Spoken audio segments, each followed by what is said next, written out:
squad now? Uh-huh. I don't see the person. Well, what do you think we're doing that too?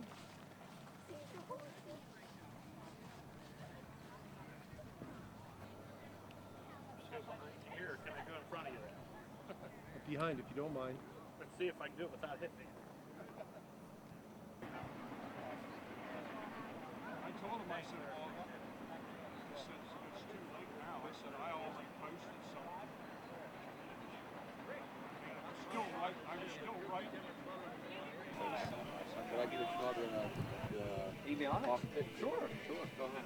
Now this is old style. All old You know? style. Yeah, all your steam gauges, not like the new ones. The new ones, everything's digital, display.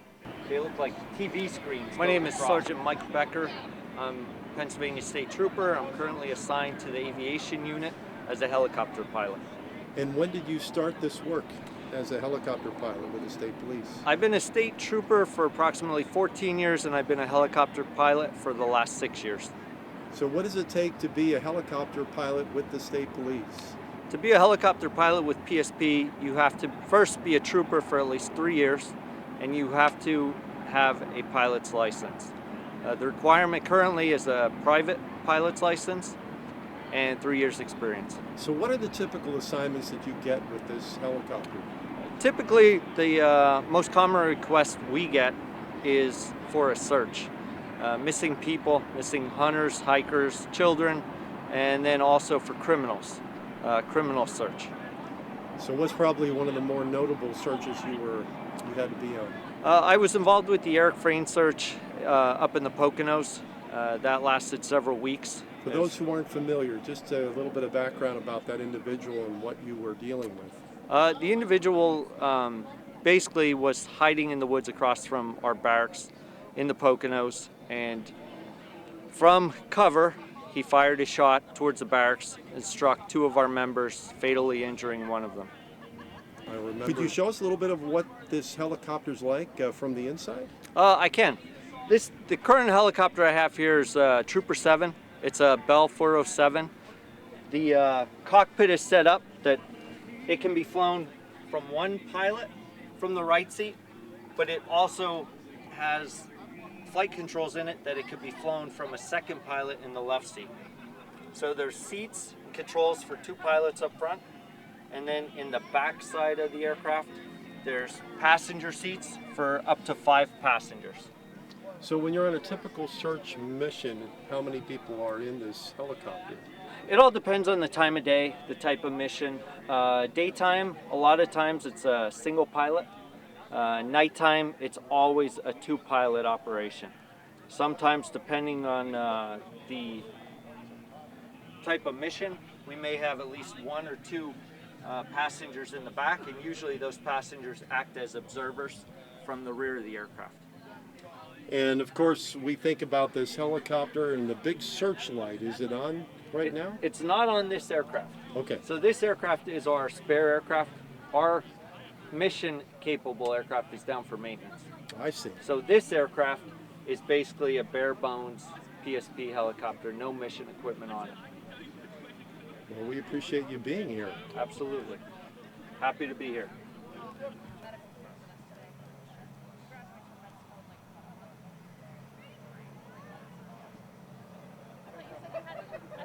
So my name's Neil Oddy. I'm a pilot for Geisinger Life Flights. We're based out of Danville, and we have 6 bases covering pretty much the northeast quadrant of Pennsylvania. So I've been flying this particular type of helicopter for life flights for the last 2 years, almost exactly 2 years. I've been flying helicopters in general for 13 years. Ranging from VIP executive transportation to air ambulance to aerial news gathering, aerial photography, flight training, and so on. I actually come from a civilian background. I started my training in Australia, continued in the United States, and over the last several years I've worked in a number of countries around the world, primarily in South China. And so I've flown a number of different types of helicopters, different sizes for different types of aerial application. So you've done a lot of different things. I'm sure that's really given you different experiences. But what's unique about flying an air ambulance? So what's unique with an air ambulance, I think, is the range of landing zones that we operate in and out of. Certainly from a pilot's perspective, obviously from the medical side, they have to take care of patients with a wide range of injuries and medical difficulties. From the pilot's perspective, what makes this type of work particularly interesting is the range of areas that we land in, range of conditions that we operate in. Certainly here in Pennsylvania, we have very changeable weather, and so there's no shortage of challenges and variety. It certainly keeps us on our toes. So what made you, or what interested you in flying helicopters?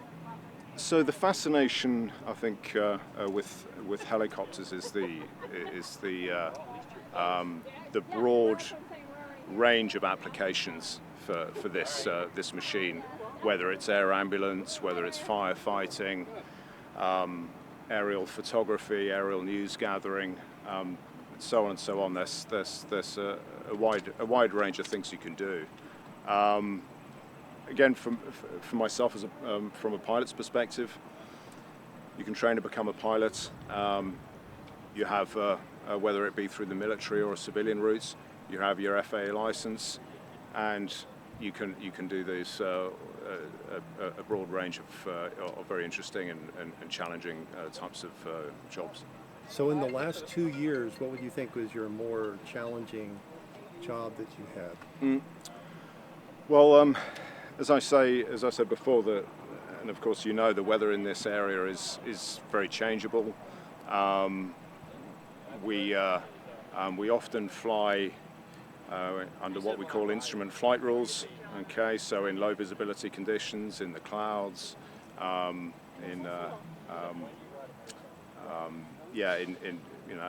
weather conditions that really are not conducive to visual flights. And for us, we are fully equipped to fly safely and legally in those conditions. But we fly single pilots, and of course there's a very high workload on the pilots. Certainly, if you're flying in instrument conditions in the middle of the night, 2 o'clock in the morning, it can certainly be very challenging. So we have we have that aspect, and we also have we fly into some fairly remote parts of the states, and indeed we can land in some quite tight landing zones, which each one has its own set of unique set of challenges and circumstances. So do you think in all of your work that you've done as a pilot, it's probably been one of your more difficult flying assignments? I think so. Yeah, I think so. It's what's quite unique about air ambulance is that you, from one moment to the next, you can be sitting at the base, drinking a cup of coffee, and then the tone goes off, and you get called out to an LZ in a place that you've never been to, in the middle of the night. You obviously, due to the nature of the work, the urgency of the assignment, we have quite limited time to plan the flights. So of course, when we're not only do we have not only are we flying to a location which maybe we've never been to before, along a route that has a range of hazards and obstacles and changeable weather, but of course we also have a very limited time frame in which to prepare for that. So when you're in the situation where you have to do instrument landing, Obviously, maybe I'm wrong on this point, but as you get closer to the ground, let's say under the cloud deck, is it more of a visual kind of approach, or do instruments still in that situation? Yes. So we when we fly under instrument flight rules or IFR, we utilize FAA approved approaches, whether it be to an airport or hospital. If it's a hospital pad, such as Lewistown or Geisinger, Danville, if it's a hospital pad, it's we have specific approaches that are designed for us. Once we get down to a certain point, a certain altitude, then from that point to the landing area itself has to be a visual segment. We have different types of searchlights. Mind-boggling. This is called a night sun. We have a super night scanner. We also have a infrared component to this light here as well, which helps us not so much in instrument flight rules, but if we're flying at night with night vision goggles, as we normally do, that can help us for that. This aircraft is called the EC-145.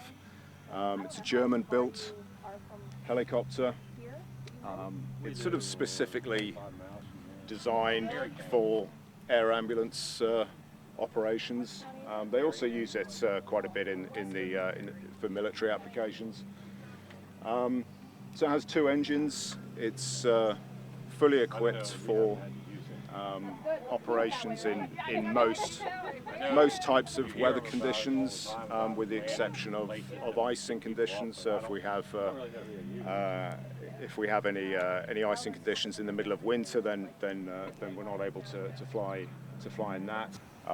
It's fully set up for instrument flight rules operations. So we have two electrical generation systems. We have two piezostatic systems. So we have redundancy in our systems to allow us to operate safely in those conditions. I don't want to like taint someone else's picture. I'm going to come around the right side Okay. here. So in the front, obviously, is the cockpit. We have two pilot stations, even though we fly single pilot. The second seat is equipped with controls, which we typically for flight training purposes. And of course, the back of the helicopter is for the medical operations. We have 3 seats and a litter. So you were saying this is normally the position that you would be in, and you're normally a sole pilot of the aircraft, is that correct? That's correct, yeah. So we do have 2 pilot seats. Second pilot station is really for flight training purposes. We'll have a flight instructor over there. But normal day-to-day operations, we have single pilot sitting on the right-hand side of the helicopter. As you can see, the screens, our displays are oriented, positioned on the right-hand side of the cockpit for that single pilot configuration. Screens on the right typically provide our navigational information, artificial horizon, airspeed, altitude, that sort of thing. We also have a GPS, 2 GPSs, 2 transponders. The screens that you see in the middle, just above the sensor console there, those screens give us indications of the health of the engine systems, hydraulic systems, main rotor gearbox, and so on. Also, it gives us indications of how much power we're using, fuel on board, and so on. You may see along the top, we have what you might call these days sort of old-fashioned steam gauges. Those instruments are essentially backups.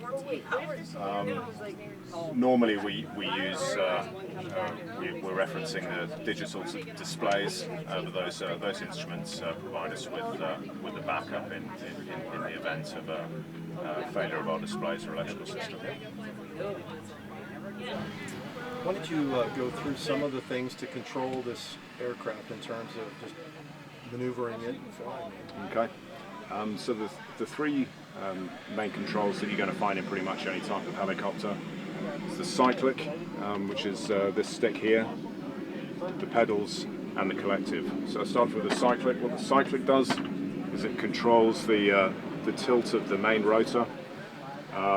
So if you want to move forward, and we push the cyclic forward, left, you push it left, and so on and so on. Okay. It's very sensitive, so really we only need to make very small, very precise movements on the cyclic. The collective, that controls the pitch, so the angle on the main rotor blades. So essentially, if we want to climb, we raise the collective. If we want to descend, we lower it. As we do so, it's also going to increase or decrease engine power accordingly. The pedals control the tail rotor. Okay, and of course, well, the purpose of the tail rotor is really to counteract the torque effect from the main rotor. So the pedals, if we're in the hover, for example, if we were to point the nose to the left, we're going to press left pedal. Move the nose to the right, we're going to push on the right pedal. So, and of course, when you're flying a helicopter, you're generally making very small, precise movements, and all of the controls at the same time. Each control input is going to require a secondary control input from one of the other controls. And of course, with practice and with training and over time, a pilot will be able to coordinate all these controls kind of without really even thinking about it, as you would do sort of riding a bike. I am Daniel Forster. I'm a flight paramedic with Geisinger Life Flight, and I'm part of the medical crew here that flies critical patients throughout the state to get them to where they need to be for the level of care that they require. So how many years have you been doing this, Dan? So I've been with Geisinger Life Flight as a flight paramedic for 4 years now. And I've really have taken my level of care with all the training they provide me to a whole nother level that that Geisinger wants us to provide to the patients of the community that need our services. What does it take to be a paramedic in a crew like this in terms of training and experience? Sure. Well, the groundwork is having at least 5 years of paramedic experience on the ground in a 911 system where you're seeing a lot of different type of diseases and traumas. That way you've got that strong foundation to come in for them to teach us the critical care aspects. A lot of things I do here that I didn't do before is running a lot of different IV infusions, airway management, giving blood. There's medical procedures like performing a crike where we're cutting the neck. We're pushing, popping needles in the chest to get air out. So one of the obvious things why paramedic care coming in on a helicopter is speed. I mean, getting care for the patient and also getting that patient not only cared for, but immediately you go to a trauma facility generally? Is that where your end point is? Yep, a lot of our flights are trauma related, and the key thing with that is a patient needs to get onto an OR table to be truly fixed. We stabilize and buy them time, but there's no one that can fix a trauma patient but an OR doctor in an OR. And I should say surgeon in an OR. And so that's the majority of what we fly, and you want them there as fast as you can. Some ambulances could be 2 to 3 hours from the closest trauma center, and we'll get them there in 30 minutes, 45 minutes tops. Now we do also fly strokes, those that are having heart attacks. Those specific facilities can also be a couple hours away by ambulance. And when you're having a stroke and a heart attack, you've got a window of time to get treated. and you want us to get you there pretty quick. So tell us a little bit about what you have and do right here on this end of the helicopter. Sure, so we've got all sorts of stuff here. This is our cardiac monitor, which we use to see your heart rates, your EKG, your blood pressure. Something different from the ambulances is that we can do invasive monitoring, which means if you've got one of those IV lines in your arm, we can actually monitor your blood pressure second to second, which is very helpful for managing those with touchy blood pressures. We also provide, and it's actually a study that we're part of, ultrasound. So with this, we can actually see inside your belly to see if you're bleeding. Inside the belly, we can see if there's air trapped in your thoracic cavity, which is outstanding, because if that's something that we can find, we can actually transmit this right to the trauma doctor at the trauma center. And then with that, So not only are you treating the patient, but you're getting some critical vital data yes, to the care team, the Yep. OR doctor, and so forth. exactly. And then with that information, they can assemble the appropriate team to be ready for our arrival, or have an OR room set aside, available for us when we get there. And if we are finding that you're bleeding a lot inside or even outside, we carry blood in this cooler over here. We have 2 units of O-positive blood that we can administer to you, which is unique for the air industry. You won't see that on the ground units, local ambulances. We have a ventilator up here, so if we've got to intubate you, or if the local ambulance intubates, we can put you on that machine there. It'll breathe for you. It gives us a lot of different numbers of what's going on inside the lungs, so we can properly ventilate and oxygenate the patients. Oxygen is key to keeping the heart and brain alive. And we've got our pediatric bag here. That's one thing where we have to be prepared for every flight to be treating someone from age day 1 to up to 100 years old. So we have to have little medical tools that are this big to the adult size. So we've got all of our different assigned bags for everybody. Now, in a normal situation, how many people are in the flight crew? So a flight crew consists of 3 people: pilot, paramedic, and nurse. Occasionally we'll bring a specialty with us, a NICU nurse. If we have to fly a little NICU baby that might be 28 weeks old, he comes and joins the team with their expertise with those little guys, and we work together. Occasionally we'll have a PA or a physician come with us if it's something very unique, but otherwise it is just the 3 of us out there. Well, what can be the most kind of challenging situation? We heard from the pilot, some of the landing situations can be tricky. Right. I'd probably say probably some of the most challenging ones are probably some of the patients that we take out of the ICUs. So a lot of lower level hospitals get some really sick patients. Usually whether it started as the flu, pneumonia, or something related to cardiac, and they are very sensitive, really hard to manage their blood pressures, hard to oxygenate, they're septic. On top of that, they've got major heart problems, so the heart is already not working at its full speed.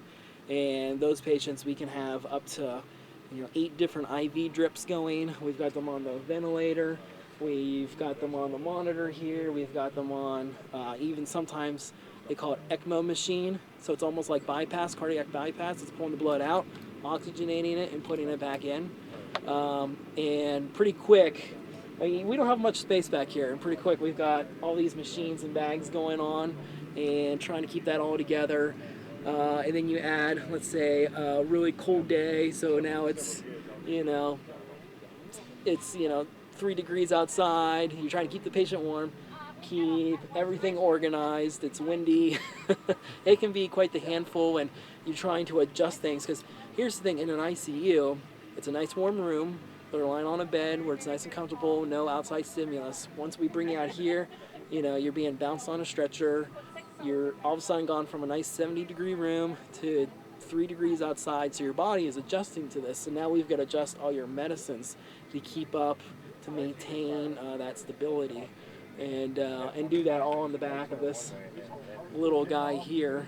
And that's part of a lot of the training we go to, is to be able to manage patients in that critical state and keep them stabilized from point A to point B. Dan, we appreciate what you and your crew together do to bring that kind of care. Yeah, you're welcome. Think of that last situation, but that would be very tricky. Yeah. You've got a person who has been in care, their situation has exceeded the ability of the care team there, and you've got to get them moved in a way that keeps them alive and ready for the next phase of their care. So thank you for responding. You're welcome. Thank you for coming out and checking us out.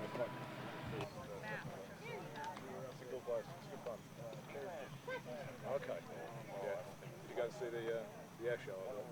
No, we were part of it. Okay. Okay. All right. Okay. Yeah. Spranging off the wall, right where you at.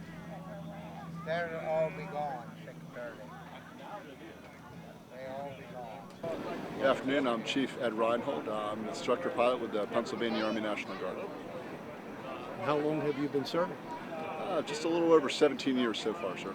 So you're the pilot of this aircraft, right? I am. We have a 2-pilot crew, and we have 2 crew chiefs in the back. And what kind of training does it take to be the pilot of this crew? You have to go through a thorough vetting process where they make sure that you have the aptitudes, the abilities. It's a pretty long process. You go before a flight selection board. If you're selected, then you go down to Fort Rucker for anywhere from a year to 18 months, and you get trained up on the basics of how to fly the helicopter. And you're from the area, right? I am. Where are you from? I live in Mifflintown right now. Okay, Mifflintown. Awesome. Well, how about if you show us the aircraft then? Sure, not a problem. As you can see, we've got our basic UH-60 aircraft. It's a utility helicopter. It's used for moving cargo, moving passengers. We can do VIP transport. We also have a hook underneath, so we can do sling loads. And there are some medevac helicopters that are UH-60s. They can be used in a lot of the stateside missions. They work in conjunction with PA Hart, the helicopter aquatic rescue team. They can do missions where they'll hoist people out. If there's natural disasters like flooding, or if a hurricane comes through, they can get called out. That's our stateside mission, and then when we're in combat, obviously we're either moving troops around or dignitaries. A lot of the same. So if we walk in a little closer, 2-crew cockpit with the Black Hawk. You have to have 2 pilots at all times. Crew chiefs, depending on what's necessary and what the mission is for that day, we can utilize 1 or 2 crew chiefs. They'll assist us when we're doing sling loads, loading and unloading passengers. They're also fully trained as far as helping us maintain the aircraft. So while the pilots are doing a lot of the planning for the mission and whatnot, getting the aircraft ready from a mission perspective, we have our crew chiefs who are also our maintainers who will prep the aircraft and help maintain it for a flyable status. Now, how many people are actually up here when you're typically flying? When we're flying in the Black Hawk, we always have 2 pilots up front. In the back, depending on what we're flying, we don't necessarily need a crew chief, but we can have 2 pilots. Any unique features to this particular aircraft as opposed to the life flight aircraft or the state police helicopter? Well, being the size of the helicopter is with a much larger rotor diameter, we weigh about 12 to 13,000 pounds empty, and we can actually lift upwards of 8,000 to 9,000 pounds. So we have a lot more of a power margin that we can accomplish a little bit more. It's a little bit more robust aircraft, whereas with your state police or medevac helicopters, they're much smaller and they're meant for usually a single pilot crew with 1 or 2 medics in the back, and they can treat patients or transport people as they see fit. All right. How about the rest of your aircraft? Well, so in a normal configuration with the aircraft, the side-facing seats are for our crew chiefs, and then we have 3 rows of seating. Ideally, if we have all 11 seats filled for passengers, if we're moving infantry personnel and all of their gear, It's very packed in the back, but we can also remove the seats. It can be configured for a medevac mission where you can put litters in there and medevac equipment. We can also add in a hoist if needed, and then also in the center we have a cargo hook door where we can lift that up and we can take a look, and our crew chiefs in the back, they can be hooked in and they can move around. We'll have somebody on the ground with a sling load connected, and they'll actually move us around. They're actually what we call flying from the back, where they will guide us where we need to go so that we can hook up a sling load. Going back through here, the next section, obviously we carry the fuel, we have the tail section, we have the tail rotor, which helps keep us from spinning. It's obviously being a helicopter, it flies a little differently than a fixed-wing aircraft. And three-wheeled. General diameter of the rotor system is around 50 feet, and it's dual engine, so if in the event that there was an emergency, we would probably still be able to fly with one engine. Now, have you personally done missions overseas? I have. I've done about 100 flights. I've been over twice, once on the ground and once with aviation about 8 years ago. Okay. And in terms of challenges, what kind of challenges do you face in the missions that you do, whether they would be overseas or right here at home? I think the biggest thing is just maintaining a sense of being prepared. You generally have an idea of what your mission is going to be when you're over there. There's always the human factor, but you have to take in the element of whatever environment you're operating in. With helicopters, it's a little bit different because the higher up you go, the less performance you have. Weather's always a consideration. There's always so much going on, and the actual flying portion is only a small part of it. You have to do planning, you have to do mission analysis. We also have what's called fighter management, where you have to make sure crews have enough downtime, because the last thing you want is for a flight crew to be flying extremely tired. What's kind of a more challenging assignment that you might have had in your career flying? I would say if it was any of them, it would probably be where it was weather. Lower ceilings, you had to do a mission and you knew that you were under a time constraint. And just trying to balance out what the plan is, and then you always want to have a second, third, and fourth plan in case the first one doesn't work the way it should. Is a lot of your work more rescue oriented in this kind of assignment? For our company, we don't do any of the medevac mission. We have a separate company that does that. Ours is more of a troop and cargo transport. I see. Once again, thank you, CW3 Reinhold from this area, and thank you for your service to our country. Very much appreciated, sir. Glad I could help. That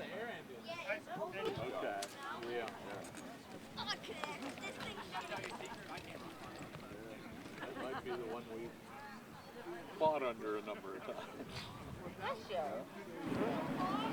My name is Corporal Brad Zook. I am a full-time member of the Tactical Mounted Section. My horse is Samson. This is Corporal Joe Bushta. He is also a full-time member of the Tactical Mounted Section, and his horse is Finnegan. And what kind of assignments do you typically get? Assignments for us range anywhere from crowd control all the way down to public relation events, concerts, searches, things like that. Well, we travel all across the state. So is it you and your horse that train together? How does that work? We have 30 riders and we have 25 horses. We have our primary horses that we normally ride. So we're responsible for training all the horses, and whichever horse suits the detail, that's who we take with us. And depends how many horses we need at that detail, how many of the riders go. So have you had like a lifelong love of horses, or did you just sort of come upon this in your trooper work? I did this since I've been on the job. I started to learn how to ride and kind of felt that's where I needed to be. And my path after that became the mounted section. How long have you been doing that? I've been on the mounted section now for 16 years. Okay. And so what are the challenges to your assignment doing this? Challenges, I don't find it too challenging. It's the same as being a police officer on the ground or in a car. I guess the challenges are we have to do it on horseback. So this is my car. This is the one that gets me to and from. So when I interact with the public, I interact off horseback instead of getting out of my car. So, in this day of modern transportation and so forth, why a horse? And I hope the horse doesn't take it too personally. No, he's pretty good about it. Well, today the horse still provides a lot of vision. If we're at a detail, Penn State football game or something like that, sitting this high, I can see into the crowds and I can see around. And if there's something that we need to get into, two horses can go and get into a crowd a lot easier than on the ground. And if we need to move a big crowd, then we can do that as well. So, not just good training for you, but also for this horse to be able to keep cool and, what could be potentially agitating situations. Yes, a lot of training goes into the horses. They deal with a lot of people, a lot of noise, a lot of crowds. They deal with the helicopters landing right in front of them. A lot of training, and our horses do pretty well. Any particularly interesting assignments or challenging assignments that you can remember? I'd say they're all interesting and challenging in their own different way, but we have done Stanley Cup, we've done World Series, Super Bowls, big games at Penn State. I mean, I've seen a lot with the horses in it. It's a different perspective. So it's really, I prefer to be here. This is my full-time assignment. I think the horse is the way to go. Well, I appreciate you and your partner and the service that you do for us. Well, thank you very much. We appreciate that. Thank you.